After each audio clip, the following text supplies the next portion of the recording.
Okay, so then they got up to the point where you visualize the Buddhas, think that each one is an embodiment of all the Buddhas and all the holy objects and so on. And then he says, imagine that you emanate countless bodies of yourself. Well, he doesn't say. So you imagine many bodies prostrating, and they're all prostrating along with you. So, yourself, around you, yeah. Because this multiplies the merit. If you're just one body making prostrations, it's that much merit. But if you visualize many, many, many bodies, then it makes more merit. I've also somewhere heard or read that you can think of all your past lives, that they are prostrating with you. And that's really nice, because then, I mean, if you can believe we had past lives, and in those past lives we did bad things, we created bad karma. So to think of all those past yous, past, persons that you were, all prostrating and purifying and feeling regret and so on, I think that's nice. And then I also like to think of all sentient beings around me prostrating with me. I would like to lead all of them in doing this practice so they can purify themselves. But again, just do that in a rough way, because of course you can't visualize perfectly every single one of those beings, but just imagine that they are there. Then he says, saying the names of the 35 Buddhas purifies vast amounts of negative karma and obscurations. If you do not know the names by heart, you can keep a book open on a table next to you. Read the name of each Buddha and then make a prostration. If you can, repeat the name as many times as possible while prostrating to that Buddha. You can do as many prostrations as you wish while reciting the Buddha's names. Then, when you finish that part of the practice, sit or kneel and read the rest of the prayer. So he's recommending a way, because it is good if you can recite the names while you're prostrating, because reciting the names, it says that just reciting each name, even one time, purifies a huge amount of negative karma. So it's good to know the names by heart, but so what he recommends having the book open next to you, so you can look at the book and read the name and then do a prostration. Another way is to have a tape, a recording. You can do it yourself, make your own recording, or get someone else's recording. And while you're listening to the name, you can be repeating it, repeating the name and prostrating at the same time. And if you do that for a while, after a while, you'll know the names by heart. Sometimes even without trying to memorize them. Yeah, you just get to know them. So that's the best. If you can learn the names by heart, then you could just recite them while prostrating and not have to be looking at the book and so on. And so one way is to to do one prostration to each Buddha. That means 35 prostrations. But if you don't have time or ability, maybe that's too hard to do 35, you could just do the names while prostrating. Recite the names or read the names while prostrating. And I don't know how many prostrations that would be, but anyway. That's if you don't care about counting, if you're not counting the prostrations, but you're just trying to get. So that's one thing you could consider in the beginning when you're first learning the practice. You could just, do the names, one name, one time each, recite one name each, and prostrate. Or recite the name and do a prostration for each Buddha. It depends on how much time you have and how much ability you have. And then if you are counting towards 100,000, if if you're trying to rack up the 100,000s. You could do 3 rounds, like, do a prostration to each Buddha. That means 35, and then another 35, and another 35. That makes 110. So that way you'd do 110 in a session, or more if you want. But that's...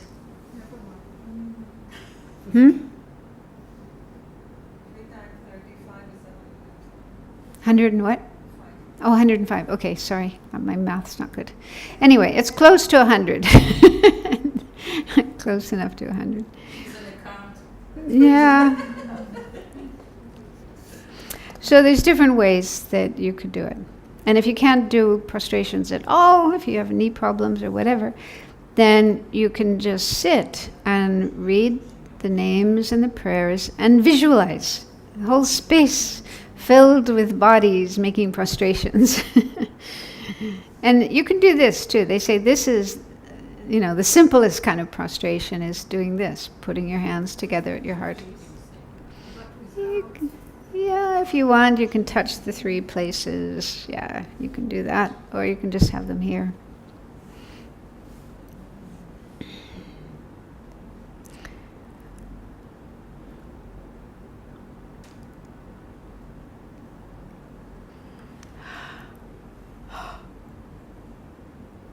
Okay, then, so the very beginning of the practice, he says, make 3 prostrations, and each time reciting the following mantra, which increases the benefit of all your prostrations. So this is the Om Namo Manjushriye, Namo Sushriye, Namo Uttama Shriye Soha. So it said that reciting that mantra increases the merit of the prostrations. And I once came across an explanation of this mantra. I couldn't find it again, but it was something about prostrating or paying homage to the 3 jewels. So Manjushriye represents the Buddha, Sushriye represents the Dharma, and Uttama Shriye represents the Sangha. Just like saying I prostrate or I pay homage to the Buddha, the Dharma, and the Sangha. Something like that. And in the booklet I mentioned there's also another mantra that Rinpoche mentions, maybe a few mantras. He kind of finds these mantras which are very beneficial and very powerful, and so he recommends doing lots of other mantras as well. But I thought that for, to start with, keep it simple. And then later on, if you want, you can add the other mantras. Okay, so then the first part of the practice. So remember the 4 powers. And the first power here in this practice is the power of reliance, taking refuge. So on the bottom of page 1 of this handout, it says, I, and you can add your name. Throughout all times, take refuge in the Guru, I take refuge in the Buddha, I take refuge in the Dharma, I take refuge in the Sangha. So that's the taking refuge, the power of reliance. It doesn't specifically mention bodhicitta, which is part of the power of reliance, but you could include that as your motivation. Like when you're generating the motivation, why am I doing this practice? Because I want to help all sentient beings, free them from all suffering, help them reach liberation and enlightenment. So you can just do that on your own mentally. And then the next part, top of page 2, is where you start reciting the names of the Buddhas. So this is the power of remedy. If you remember last time, there were 6 recommended remedies for purification, such as reciting mantras, reciting names of Buddhas, reciting sutras, meditating on emptiness, making images of Buddhas. So there were 6 different practices that were recommended. So one of those is reciting the names of Buddhas. So that's what we have here, reciting the names of these 35 Buddhas. That itself is a remedy to negative karma, a way to purify negative karma. And it's said that each name, reciting each name, purifies a certain amount or a certain type of negative karma. I had a list of these once somewhere, but I can't find it on my computer. But it's here in this book, just to give some examples. So the first name is actually Shakyamuni Buddha. It says, to the founder Bhagavan, Tathagata Arhat, perfectly completed Buddha, glorious conqueror Shakyamuni Buddha, I prostrate. So that's Shakyamuni Buddha with these different titles or epithets. So here in this book, this is Nagarjuna's, it's Tibetan commentary. It says, reciting that name, Shakyamuni Buddha's name, it eliminates the ripening of effects of wrongs done over 10,000 great eons. Last time, I think Rinpoche said 800 billion or something. Anyway, a lot. And the second one, to the Tathagata thoroughly destroying with Vajra essence, I prostrate. So that eliminates non-virtue committed over a period of 10,000 great eons. So again, 10,000 eons. The jewel radiating light, the next one is 20,000 great eons. So different ones, anyway. So for each Buddha, reciting the name of each Buddha will purify a certain amount of negativity.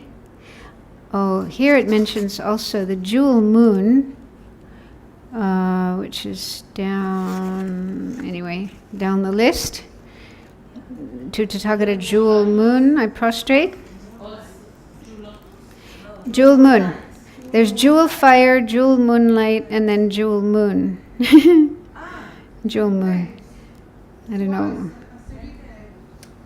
Anyway, it's that one. Reciting that one specifically eliminates the imprints of the 5 unbounded heinous actions. Do you know what those are? Sometimes they're just called the 5 heinous actions or the 5 uninterrupted negative karmas. Have you heard of those? No. Killing your mother, killing your father. Dividing the Sangha, actually. That's 3. No. Killing an arhat and then causing a Buddha to bleed, drawing blood from a Buddha. But it doesn't mean taking a blood test. It means actually wounding a Buddha. Because you can't actually kill a Buddha. You can't kill a Buddha, but if you try to, like if you wound a Buddha and blood flows, that's very negative karma. So those 5 actions are said to be extremely negative, and if you commit them, it's very hard to, it's not impossible to purify, but it's very hard to purify. You have to do a lot of work to purify those. So anyway, we probably didn't do any of those in this life, but we may have in past lives. So reciting the name of that Buddha, jewel moon, eliminates those. Yeah.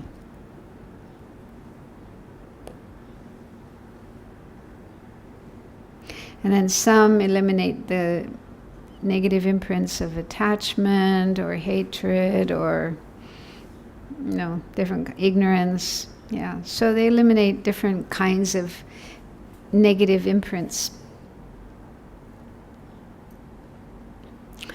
Okay, so I won't go through all the names.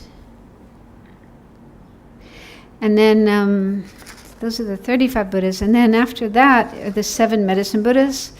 This was added by Lama Zopa Rinpoche. I don't think it's in the original sutra, but Rinpoche added it because the 7 medicine Buddhas are very powerful as well for purifying and clearing away obstacles. So their names are quite long. They have long names. Okay, then after the names of the 7 medicine Buddhas, over on page 3, it says, all those, you 35 Buddhas and others, so we're not limiting ourselves just to these 35 Buddhas and 7 medicine Buddhas, but all the other Buddhas. As many Tathagatas, Arhats, perfectly completed Buddhas as there are existing, sustaining, and residing in all the world systems of the 10 directions. So we're thinking of all of them, calling on all of them. All you Buddha Bhagawans, please pay attention to me. Okay, the next section starts the power of regret. Regret is where we bring to mind negative things that we've done and feel regret. Not guilt, not beating ourselves up and thinking I'm bad, I'm horrible, I'm hopeless, but just regret, acknowledging I did wrong, I realize I did wrong, I'm sorry for what I did, and I want to purify. Okay, so then it starts to go through different kinds of negative actions. So it says, in this life and in all the states of rebirth in which I have circled in samsara, all my past lives as well, throughout beginningless lives, whatever negative actions I have created, so things I myself did, made others create, because sometimes we instigate other people to do negative actions. So that means that's kind of really bad. I mean, because then both of us, both oneself and those people, create bad karma. So that's really unskillful. Or rejoiced in the creation of. So we also create bad karma when we rejoice in negative things. So if you hear, this is easy to happen. You have to be very careful.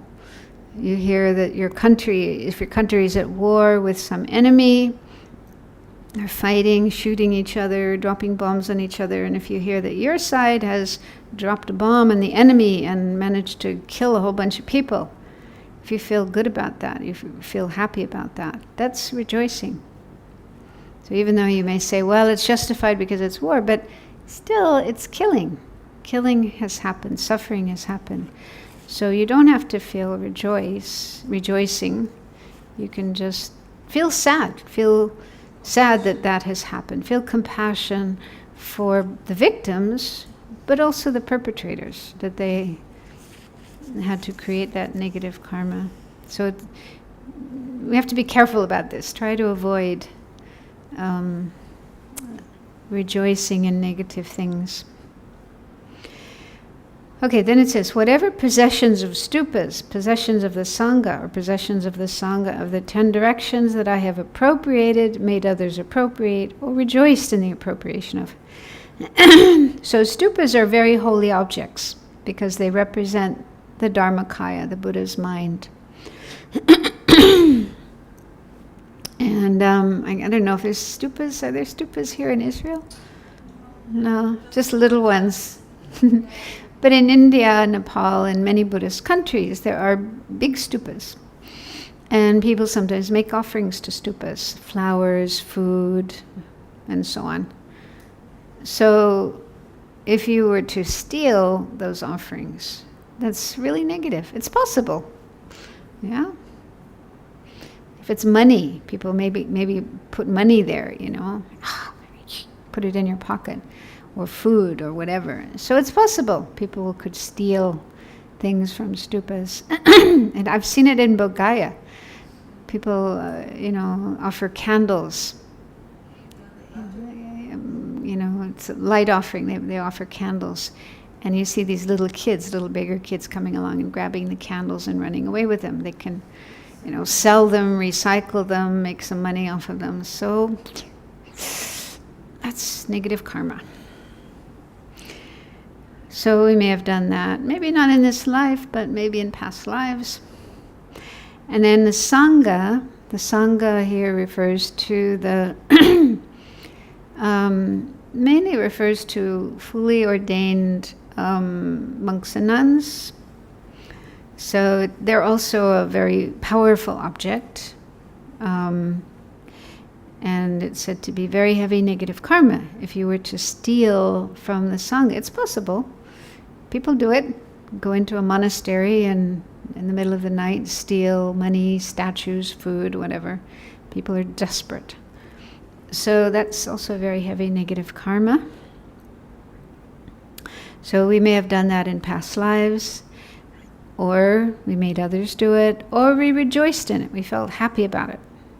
Okay, so that's one kind of negative action that we may have done in the past. And then next it's talking about the 10 non-virtuous actions. So this is probably more things we did in this lifetime, right? Killing, do you remember them? Killing, stealing, sexual sexual. Those are of the body, 3 of the body, and then 4 of speech, lying, gossip, divisive, harsh words. They call it harsh speech, like insulting, saying hurtful things, nasty things. You idiot. You're stupid. You're useless. You're ugly. All those kind of things. So harsh speech. So 4 kinds of speech, and then 3 mental actions.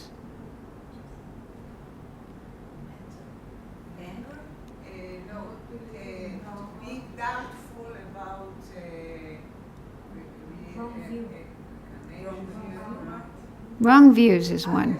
It's more than just doubt. It's actually deciding, I don't believe in karma, I don't believe in the 3 jewels, I don't believe in enlightenment.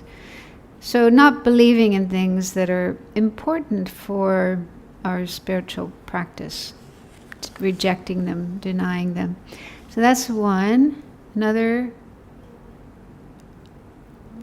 covetousness, wanting somebody else's stuff.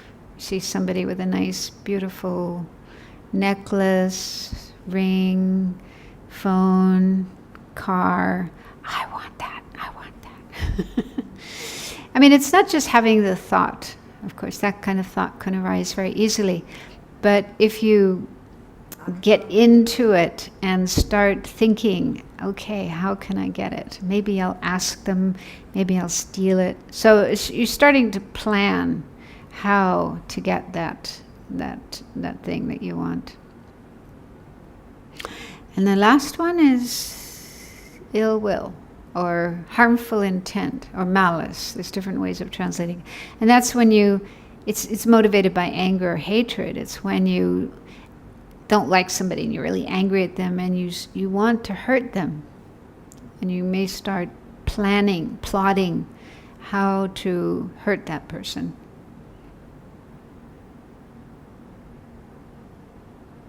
You ever do that? I heard about this guy who made these elaborate plans for murdering his wife. He never did anything. He didn't, actually carry them out. But, he spent a lot of time thinking about it, making drawings, making charts, how he was going to murder his wife.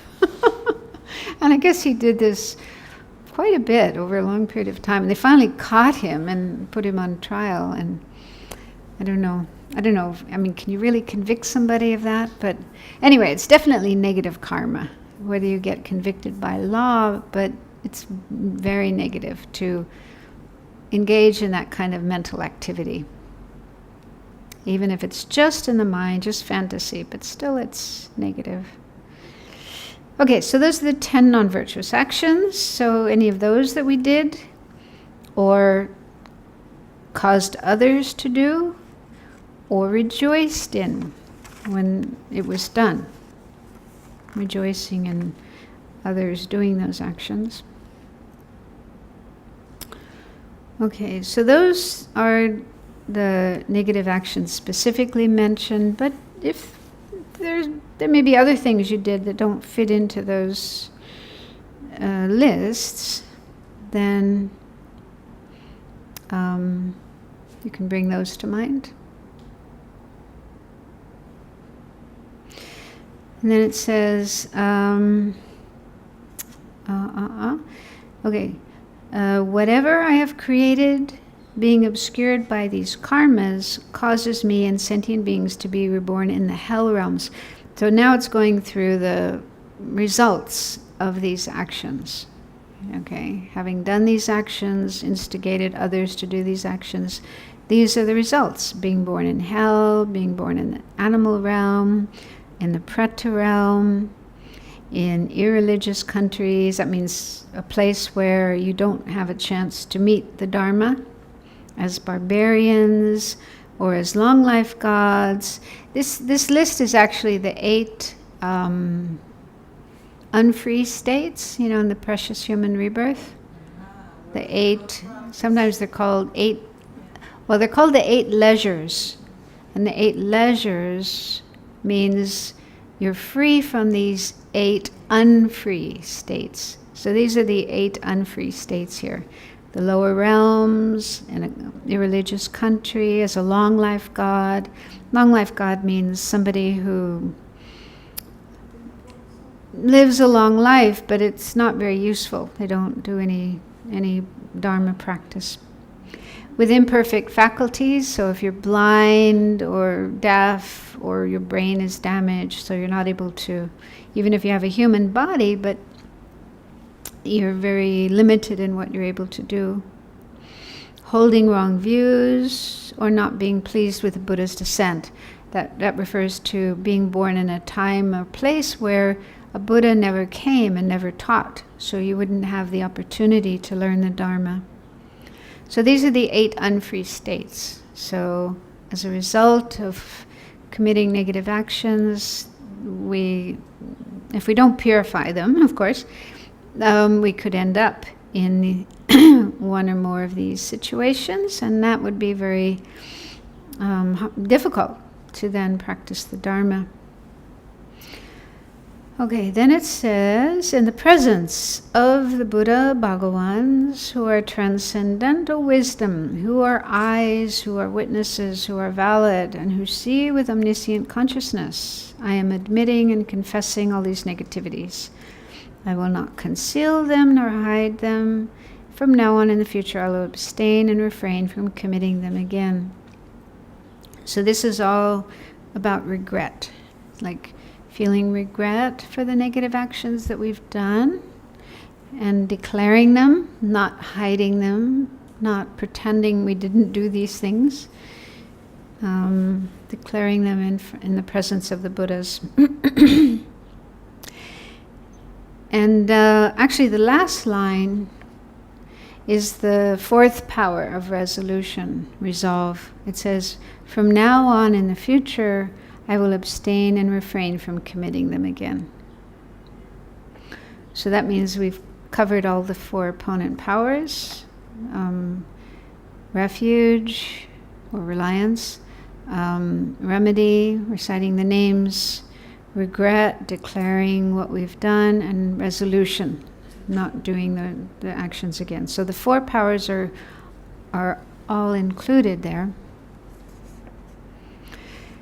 Then the next section, so that was the first heap. Remember, this sutra is called the 3 heaps, Sutra of the 3 heaps. So the first heap is confession of negativities, and the second heap is dedication of virtues, good things that we've done.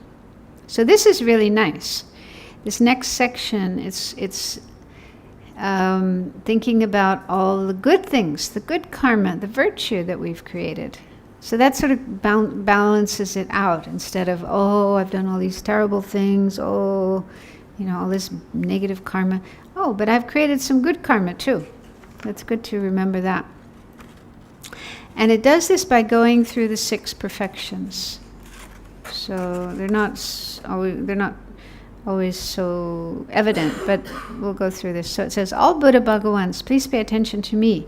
In this life and in all other states of rebirth in which I have circled in samsara throughout beginningless lives, whatever roots of virtue I have created by generosity, that's the first perfection, even as little as giving just a mouthful of food to a being born in the animal realm. So even giving a few crumbs to a bird, a little bit of bird seed to a bird, or a little bit of food to a cat or a dog. So that's the practice of generosity. Next is morality. So it says, whatever roots of virtue I have created by guarding morality. That's the second perfection, morality or ethics. Then it says, whatever roots of virtue I've created by following pure conduct. So that refers to the third perfection of patience. Sorry. So Nagarjuna explains that pure conduct means, especially for bodhisattvas, refraining from 4 ways of acting in retaliation to what others do. This is mentioned in the Bodhisattva vows. So if somebody gets angry at you, you're not supposed to get angry back. That's one. Not getting angry in response to somebody else's anger. And then another one is harsh words. If someone speaks harsh words to you, you refrain from speaking harsh words back. These are practices of bodhisattva, so it's hard to do, but this is, if we want to follow the bodhisattva's path, we try to train in these.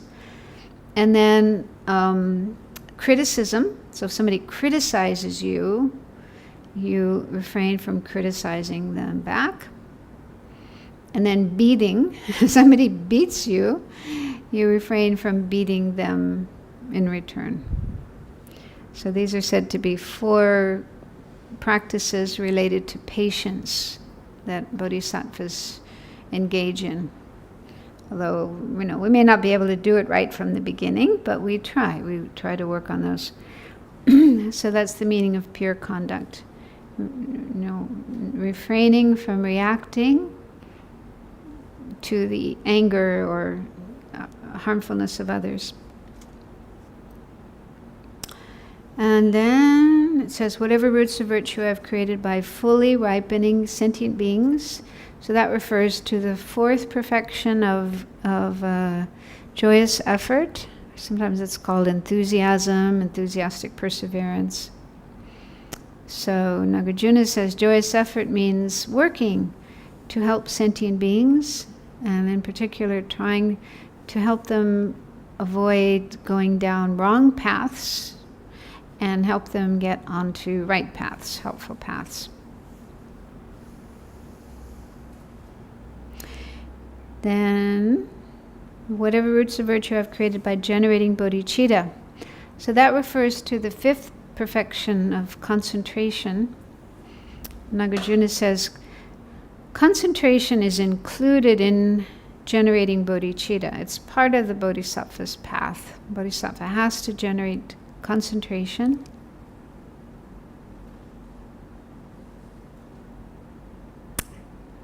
So it's not possible to progress along the bodhisattva's path without having really good concentration, because we need to be able to keep our mind focused, even when we're practicing the other perfections. When you're practicing giving, you need to be really attentive and focused and keeping your mind in a good state, and so on. And of course, for the perfection of wisdom, the 6th perfection, we won't be successful in attaining wisdom, developing wisdom, if we are not able to keep our minds focused and concentrated.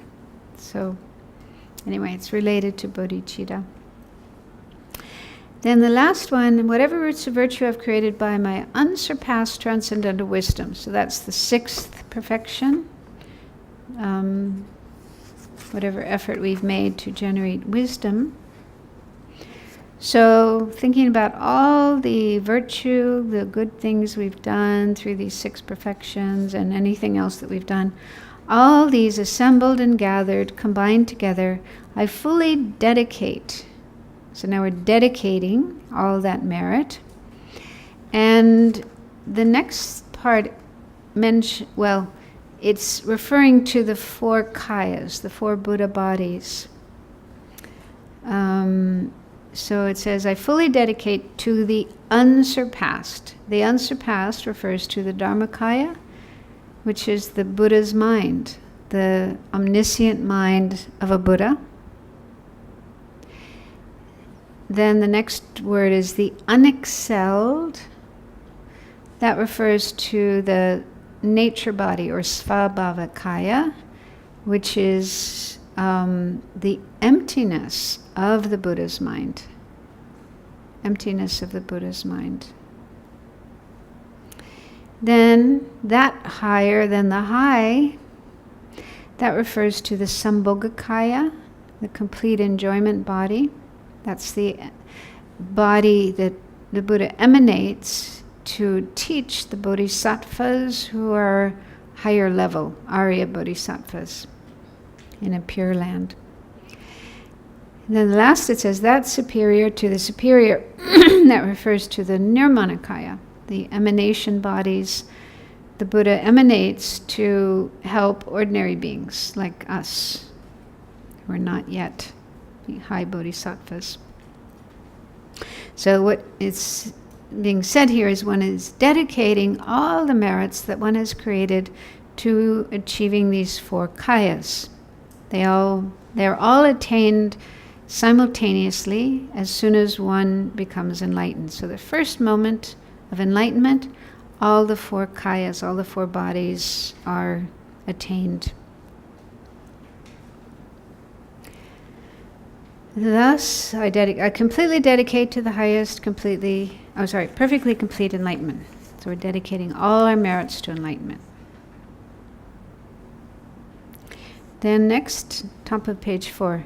Just as the previous Buddha Bhagawans have fully dedicated, just as the future Buddha Bhagawans will fully dedicate, and just as the presently abiding Buddha Bhagawans are fully dedicating, like that, I too dedicate fully. So we're dedicating in the same way that Buddhas of the past, the present, and future dedicate their merits. I confess all negativities individually. I rejoice in all the merits. So here we have the heap of rejoicing. That's the 3rd heap, rejoicing. So you've probably heard about rejoicing before. Lama Zopa Rinpoche talks a lot about rejoicing. It's a really, really good thing to do. We can rejoice in our own good actions, merit, and so forth, and rejoice in the merit, the good things done by others, our friends, family, all the ordinary people, ordinary beings, and rejoice in the merit created by Buddhas and Bodhisattvas, higher level beings. So it's a really nice practice to just think of all the good things that have been done in the past, are being done in the present, will be done in the future, and just feel glad, happy, rejoice. How wonderful that all these things are being done. And that's a way of creating more merit, just by doing that. You can lie in your bed or lie in the beach, in your easy boy chair, and rejoice. It's an easy way to create merit. And then it says, I urge and implore all the Buddhas to grant my request. May I receive the highest, most sublime, transcendental wisdom. To the conquerors, that means Buddhas, the best of humans, those who are living in the present, those who have lived in the past, those who are likewise to come, to all those who have qualities as vast as an infinite ocean, with hands folded I approach for refuge. So Nagarjuna says, this is the Buddha, taking refuge in the Buddha. The Buddha is said to be the ultimate object of refuge. The Dharma and the Sangha are relative or conventional objects of refuge, but Buddha is the ultimate object of refuge. So that's why it ends. So that's the end of the sutra. So this is actually a sutra, starting with reciting the names of the Buddhas and down to that line we just read. A sutra. Oh, it does include the refuge as well. The beginning part where it says, I, so-and-so, throughout all time, seek refuge in the Guru. So that seems to be part of the sutra as well. So again, this practice was taught by the Buddha to these 35 bodhisattvas who did a bad deed and felt regret and wanted to purify. And they were able to purify through this practice. So we can also purify our negative karma through doing this practice. And there's also an explanation of signs of purification. Yeah. I'm going to read them. So this is from the contemporary commentary, probably Geshe-no and Darge. Practice should be continued until some signs of purification occur. These are signs that appear in your dreams. Frequent dreams of vomiting food or poison.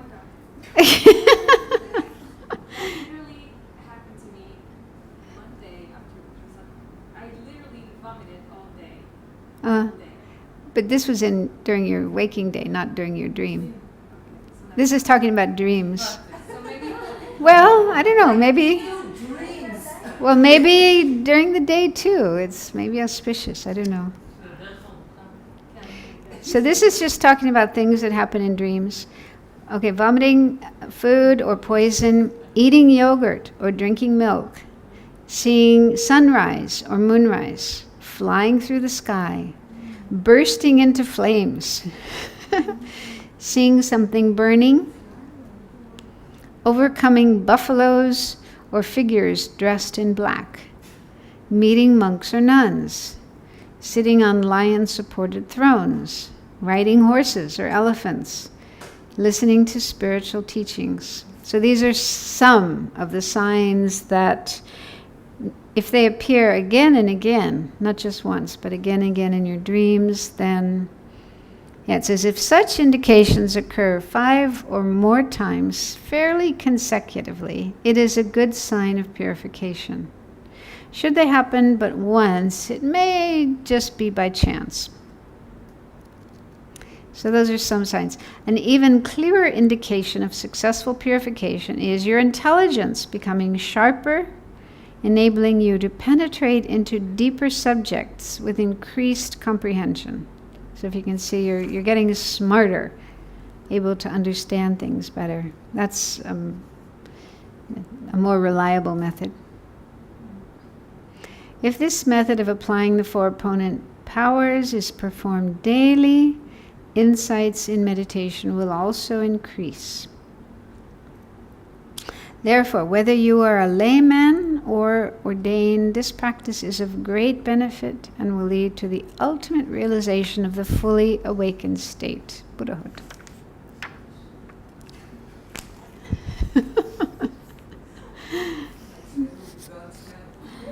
Huh?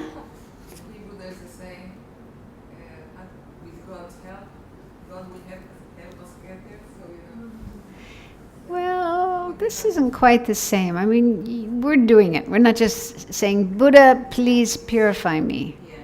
Please take away all my sins. We have to do work. We have to generate these 4 opponent powers and then engage in some kind of practice, this 35 Buddha practice or Vajrasattva practice. So we have to do something. It's our responsibility. Yeah, we created the causes, so we have to do the purification. It's cold. Yeah, you guys are shivering. Okay, so then that's the end of the sutra. And then on this paper, it continues with Lama Zopa Rinpoche's advice on what to do. Okay, visualization at the end of the practice. Think that through the force of reciting the names of these Buddhas, through the power of their pure prayers and vows, through the power of generating regret and the other opponent powers, and through the power of having made prostrations, nectar and light rays descend from the holy bodies of the Buddhas, completely purifying all negative karma, defilements, and imprints collected on your mental continuum since beginningless time. Generate strong faith that your mind has become completely pure. So that's really nice to imagine all this light and nectar flowing from all the Buddhas in front of us, washing out all the negative karma. And then reflect on emptiness. So it said that emptiness is the most powerful purification, the most powerful thing that purifies. So it's good to, even if we don't fully understand it, it's good to bring it to mind. So we can just read what Rinpoche wrote, if nothing else. He says, in emptiness, there's no I, the creator of negative actions. In emptiness, there's no creating of negative actions. In emptiness, there are no negative actions created. But this doesn't mean like nihilism. It doesn't mean there is no I at all, and there's no action, there's no karma. It doesn't mean that. It just means that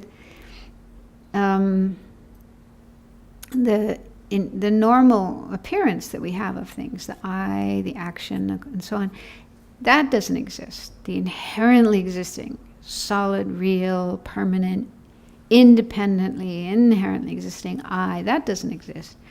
Or, real, independently existing bad karma, that doesn't exist. And so on. So that's what doesn't exist. Even though there are infinite phenomena in emptiness, nothing exists at all. So it's said that when one has a realization of emptiness, a direct, non-conceptual realization of emptiness, you're seeing emptiness directly, nothing else appears. Everything else disappears. Your I, karma, actions, objects, all these things disappear. But that doesn't mean they don't exist. They do exist, but not in the way we normally see them.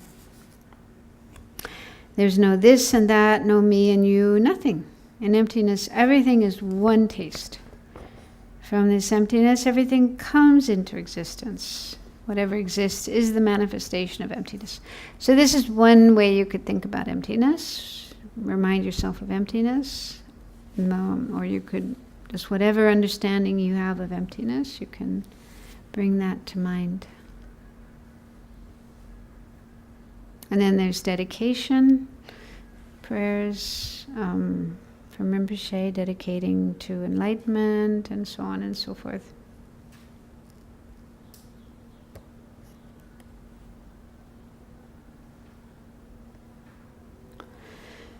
Okay, any questions? All clear. Huh? I had a question. If actually Buddha Shakyamuni used to do these practices, or it's just part of his teaching, like to different, it's like all these practices are culture related, and people used to do it anyway, so it's part of his teaching for different group of people, because in all the sutras he always sits and meditates. So no, I'm really... But that's after he became a Buddha, right? So before becoming a Buddha, that's your question, right? Yeah. On his way to, after becoming a Buddha, he doesn't need to do this anymore. But before becoming a Buddha. So, there's different stories, different versions of the story of how the Buddha became a Buddha. The sort of common version that you read in books and so on. This is from the Theravada tradition. He was born as Prince Siddhartha, and at that point in time he was a bodhisattva. And then, he went through all this adventures, and eventually was sitting under the Bodhi tree and became enlightened under the Bodhi tree. But the Mahayana version of the story is different. I don't know if you've heard the Mahayana version of the Buddha, how he became enlightened. Have you heard that? No. No? Oh, it's very different. Well, the Buddha spent 3 countless eons accumulating the causes for enlightenment. So many, many, many, many lifetimes. Right. As a bodhisattva. Okay, so he was a bodhisattva, he practiced the 6 perfections. So during that time, he probably did purification practices. Yeah. And then, so he progressed through the bodhisattva levels. There's, 5 paths, 10 stages. So right up at the top, the very last bit, just before becoming enlightened, the Buddha was in a place called Akanishta. Akanishta is a pure land. I don't know if you've heard an explanation of the 4 dhyanas, 4 jhanas, form realms, and then the 4 formless realms. So the 4th form realm it has many different sections to it. So one of those is called Akanishta. So they say anybody who becomes enlightened, that's where they are in their last lifetime. They spend their last lifetime in Akanishta. So they're, have a very pure body made of light, not a gross body like this. And in fact, that body already looks like the Sambhogakaya. It already has the 32 major and 80 minor signs. So it looks just like the Buddha. But, the Bodhisattva still has just a little bit of obscurations that need to be purified. All the gross, have been purified. Just the last teeny bit of obscurations to be purified. So the Bodhisattva is there in that land. He's meditating, and he reaches enlightenment in that place. And his body, the body that he has as a bodhisattva in this pure land, transforms into the Sambhogakaya. His mind transforms into the Dharmakaya. The emptiness of his mind becomes the Svabhavakaya, the nature body.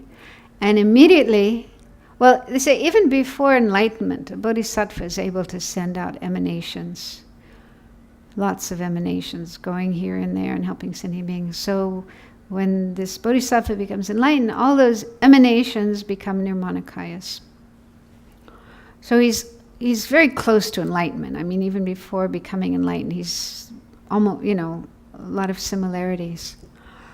And so then one of these emanations will become Shakyamuni Buddha, will be born as Prince Siddhartha in this world, born in the womb of Queen Maya, and she has this dream about the white elephant coming in, so on and so on. So that's the story. So this being who came into the womb of Queen Maya is actually a Nirmanakaya. It's an emanation of body of the Buddha. And so he's just going through making like a show of becoming enlightened. But he's already enlightened. So this is the Mahayana version, but, people in the Theravada tradition would probably have difficulty believing that, because it's not the story they are brought up with.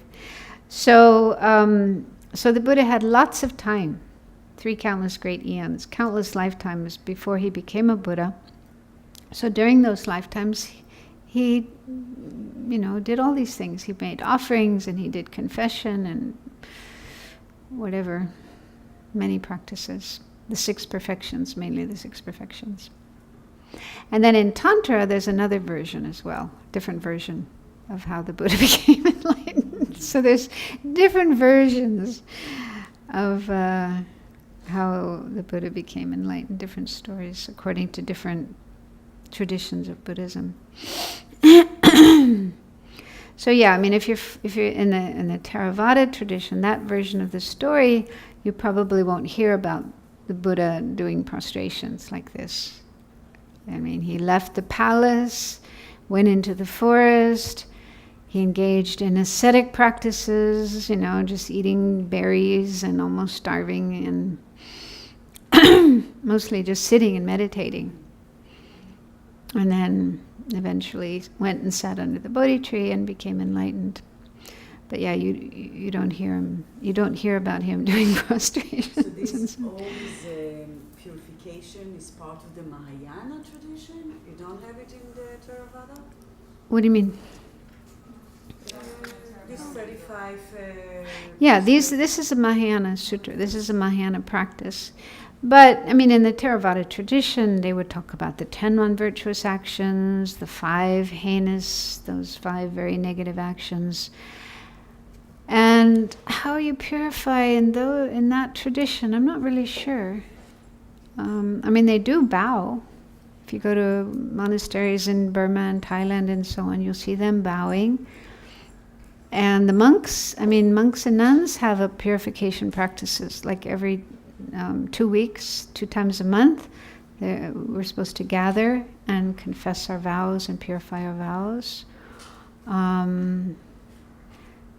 I don't know that much about those traditions, but I'm sure they do have ways of purifying. The lay people go to the temples, especially on the full moon day and the new moon day, and they take 5 precepts, and they do a lot of praying and making offerings to the monks, listening to teachings. So some of their practices would be similar, but maybe not exactly like this. Yeah.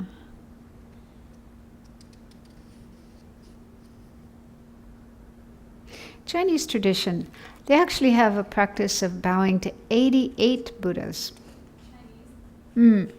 88 Buddhas. Yeah. I don't think they do the full length prostration. They do short half bowing. But that exists in the Chinese tradition. The Buddhist historians think that the furthest away the country is from India, the earliest the tradition was practicing like the Theravada is the very first studies, like the Eightfold Path and the Four Noble Truths, and it's very based on that. And like Tibet is the most close to India, so it has like the most, I would say, progressive. I wouldn't say like that, but this is what the Buddhist historians think. Are you saying the further away from India, the more it's... The more newest, I would say. Oh, like new developments. Yes. Yeah. The But I mean, practices. but the Tibetan tradition came from India. Yeah. I mean, it was some Tibetans went to India and got teachings, learned teachings, brought teachings back to Tibet. Some Indian masters went to Tibet. So it's based on the Indian tradition. And this sutra, I mean, this is a sutra, and it's the commentaries by Nagarjuna, who's an Indian master. So, I mean, yeah, Tibet is far from India, but... Yeah, it's pretty... Imagining how much Indians would have to travel to get to Thailand. Yeah, Thailand is further away. Sri Lanka is pretty close to South India anyway. But yeah, I mean, where the Buddha lived was North India. So from there to Nepal and then to Tibet is relatively close. But also Buddhism went to China before it went to Tibet. Yeah. Went to China in the 1st century Common Era. Tibet, it was the 6th, 7th century, so it's a later move. Tibetans were a bit wild. They were really wild in the first few centuries, and then they got tamed. Naughty Tibetans. Yeah. There's this interesting story. I think it's Songtsen Gampo, one of the kings, who had 2 wives. One was Chinese and one was Nepalese, and they were both Buddhists. And each of them came to Tibet bringing a statue of the Buddha. And these statues are still there. One is in the main temple, Lhasa, Joel. It's called the Joel. So that statue is still there. Hasn't been destroyed or burnt or melted down from gold. So it's still there. And then the other one is in a temple called the Ramoche, which isn't as well known. But so those two statues were brought by these women. So we could say it's the women who brought Buddhism to Tibet and converted the king and then eventually the whole country. There were lots of ups and downs. Padmasambhava had to come and subdue the spirits who were opposed to Buddhism. There was also a story that he had to bury the book of death, like the Tibetan. Bury the what? He brought the Tibetan book of death to Tibet. So that was just, Padmasambhava. Yeah. Mm-hmm. He wrote this, and they said he buried the book under a rock, and he had to wait a couple of years to see when the Tibetan people would be ready for this kind of teachings because he thought they were too barbarian, I guess. Yeah. Yeah. But they've turned into some pretty amazing people. Hmm? So maybe we have some hope.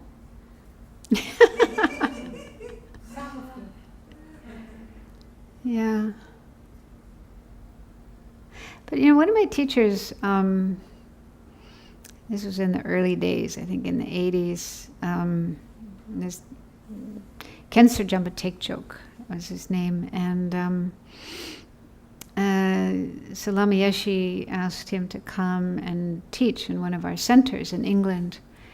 And he said to us one day that he was really reluctant to come to teach Westerners, because he had seen Western people in India, like hippies, very kind of bedraggled looking and spaced out, dope smoking and so on. So he'd seen Western people in India, and he thought, oh, these people, they would never be able to understand the Dharma and practice the Dharma. He thought we were pretty hopeless.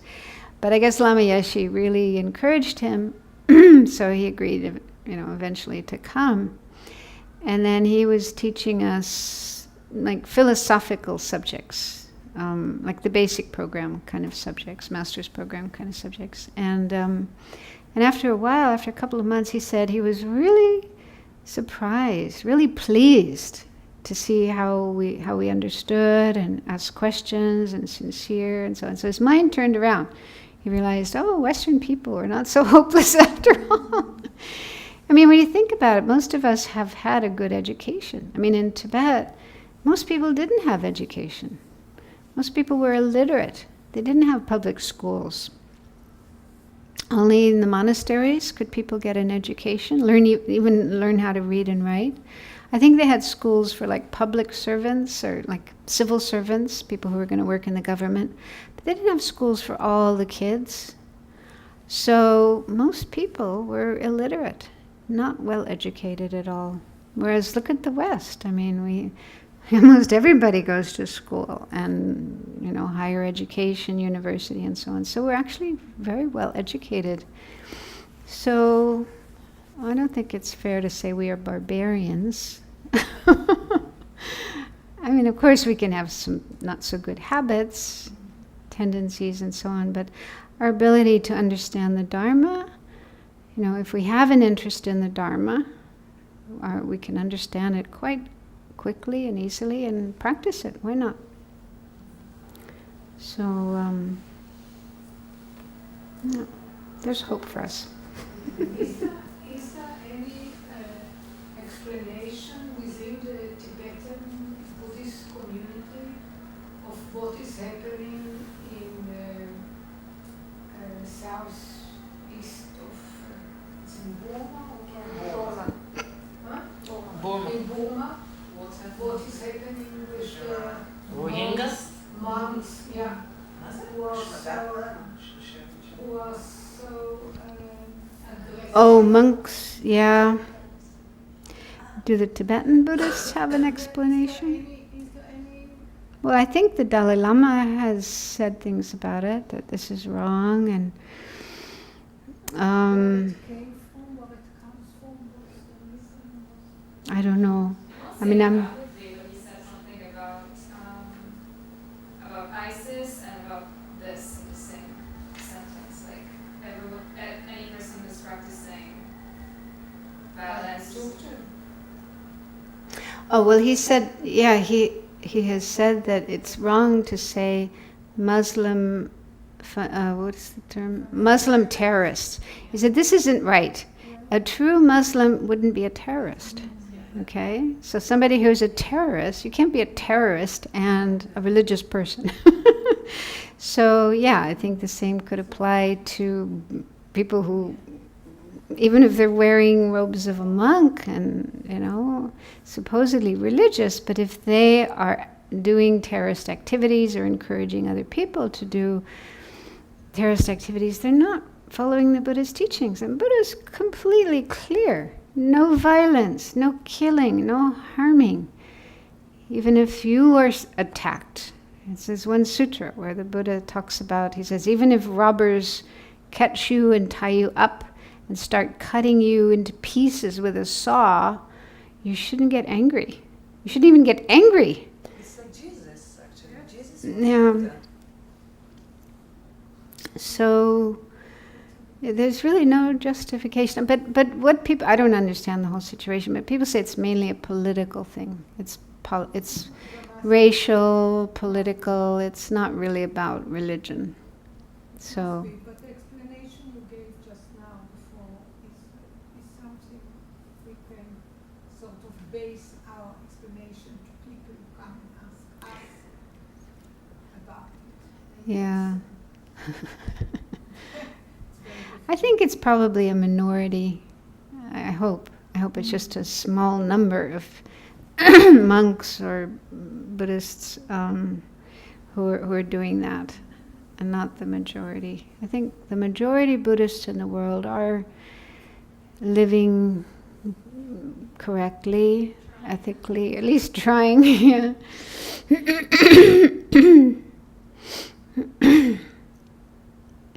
Because also in Tibet, when the Chinese came in and started, killing and so on, I heard there were some monks who took off their robes and picked up rifles and were, shooting back. I mean, it's difficult when there's war going on, when there's violence, when there's fighting. It's very hard to, keep to your path. Actually, would you say that anger that comes as a result of somebody's action is less often like a vicious or bad behavior than when you get angry when somebody else got angry at you? And this is a result of somebody else's anger. Would you make a difference between the two? If anger comes because of somebody else's anger, or anger comes because of your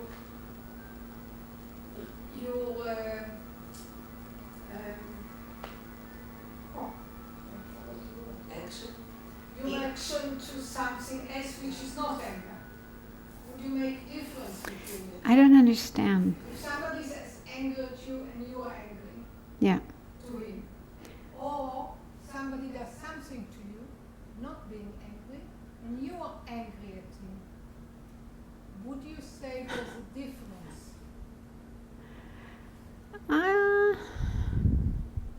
So somebody does something to me, not in a negative way, vicious way, Not as an anger. and I get angry at them. So are you trying to ask, is it more justified to get angry when the other person is angry? Not justified, not being justified, but Yeah. how would you explain the two afflictions? Or would you say anger is anger, whatever the cause would be? Well, Dalai Lama has, in recent years, there's this book called Beyond Religion. Is it in Hebrew? Is there a Hebrew translation? Yeah. So in that book, there's a whole section about emotions, destructive emotions. And in there he says some very interesting, I was quite surprised when I read it. I have it down here, I think, because it's kind of more contemporary in a way. Let me see if I have it. Yeah. He does make a distinction between different kinds of anger, but it's not so much what you're saying. Okay.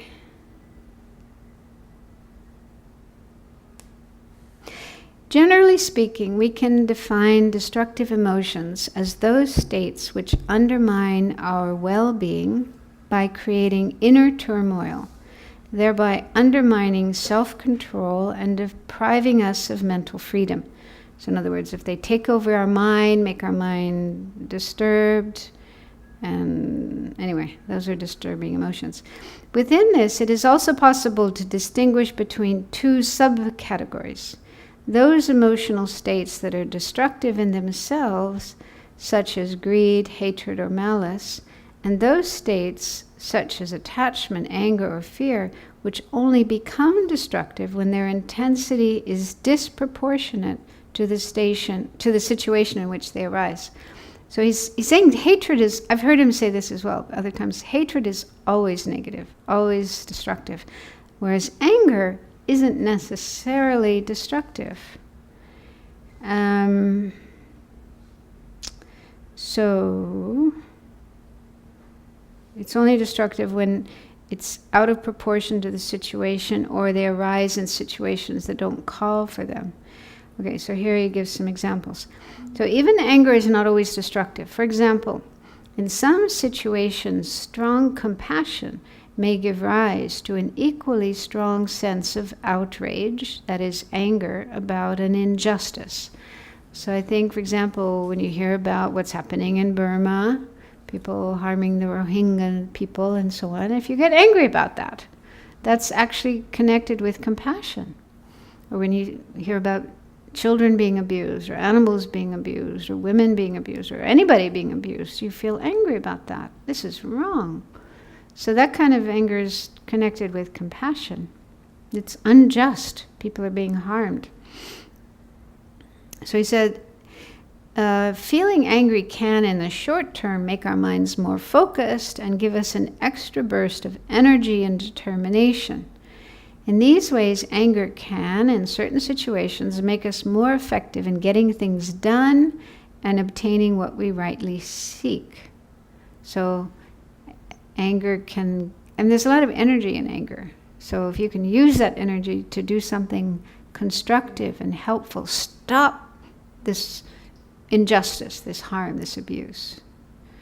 So your motivation is really compassionate. Of course, you have to be careful because, if you're feeling angry at the perpetrators, ideally, the ideal thing would be to have compassion both for the victims and the perpetrators. They deserve compassion too. They are suffering, they are deluded, they are creating bad karma, so they deserve compassion too. It's harder to have compassion for the perpetrators, but that would be the ideal thing. Compassion for both, but still we want to stop this wrong that's being done, this harm that's being done. So this is,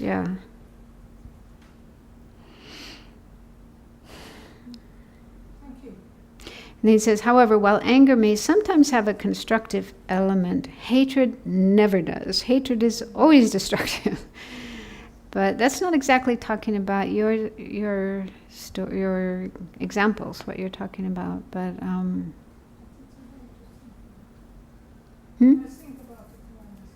yeah, I mean, I haven't heard any distinction made. If there's a difference in getting angry, if the other person is angry or not angry, does it matter?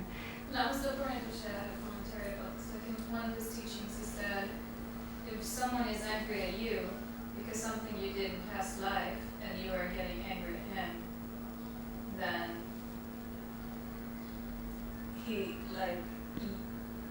it's that endless cycle. Just stop this. Yeah. Yeah. Yeah. Yeah, well, Shantideva, I mean, the whole chapter 6 about Shantideva, that's full of jewels of, how to deal with these kind of situations and deal with your anger, not get angry. But he also says, I don't think it's in chapter 6, it's in another chapter, but he says, there's no use being unhappy about a problem if there's a remedy, something like that. And if there is no remedy, it's also useless to be unhappy. So I think that could be applied to a situation where you may be feeling angry or upset about something that's going on. Somebody just asked me this question today. Should you do something? Talk to the other person, try to change the situation. And I think you can. If there is something that can be done to change the situation, to communicate to the other person that what they're doing is wrong, it's causing problems and so on.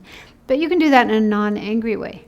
First cool down your anger and then try to approach the person, the situation, see if you can bring about a change. And it might be work, it might be effective, it might help.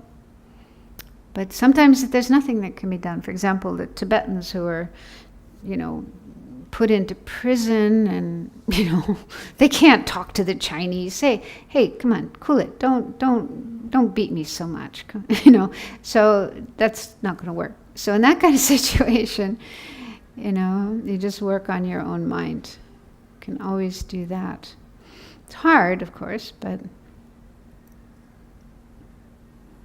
you heard that story about this person, I don't know if he was a monk or not, but he was in Chinese prison for a long time, 20 years or something, and went through all kinds of beatings and torture and so on. And finally got out, went to see the Dalai Lama, and he said to the Dalai Lama, there were 2 times when he was in grave danger. And the Dalai Lama thought that meant danger of losing his life or something. So he said, what kind of danger? And this person said, danger of losing my compassion. Amazing. Incredible.